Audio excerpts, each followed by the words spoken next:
करुणा अभियान के अंतर्गत मालपुर में फॉरेस्ट विभाग के उपक्रम में रैली का आयोजन किया गया। करुणा अभियान वन विभाग के अधिकारियों द्वारा आयोजित किया गया। रैली के दौरान फॉरेस्ट विभाग के आरएफओ जेके डामोर, पंडित दिनेश उपाध्याय, वन विभाग के अधिकारी और नर्सिंग स्टाफ रमेश भाई सोनी, पर्यावरण प्रेमी परवीन साहब, विनय सिंह राठौर सहित तमाम लोग मौजूद रहे। आयोजन में तेजी से विलुप्त हो रहे पक्षियों के बारे में जानकारी दी गई।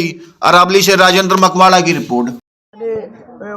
कोईपण व्यक्ति कोई पशु पक्षी कोईपण दोरीथी घायल न थाय अने थाय तो एने तरत सारवार मळे।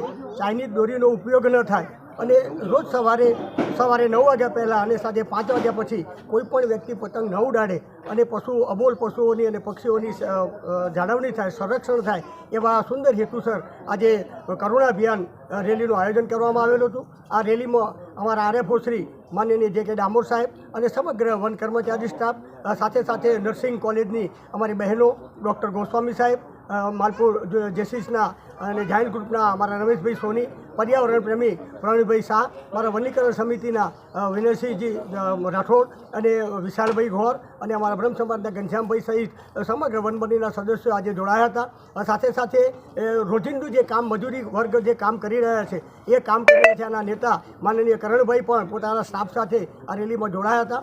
સૌને એટલી નમ્ર વિનંતી કે ચાઇનીઝ દોરીનો ઉપયોગ ન કરીએ અને રોજ સવારે પશુઓ પક્ષીઓ પોતાના બાળકો માટે ચણે લેવા જાય ત્યારે પતંગ ન ચકાવીએ અને સાંજે 6 વાગે 5 વાગ્યા પછી એમના માળામાં પરત આવે એ વખતે પણ આપણે પતંગ ન ચકાવીએ જેથી એમને રક્ષણ મળે એવો સુંદર હેતુસર આ કાર્યક્રમનો યોજાયેલો છે। અને સાથે સાથે સમગ્ર દિવસ દરમિયાન એટલે કે તારીખ 10 થી 20 તારીખ સુધીમાં, જાન્યુઆરી સુધીમાં જે કોઈ પણ પતંગો જેને ચકાવ્યા હોય, ઝાડુ પર લટકેલા હોય, તારું પર લટકેલા હોય, વીજ તારું પર, એ સમગ્ર વૃક્ષો એ નડતરરૂપ દોરી પતંગો પણ એને એકત્ર કરી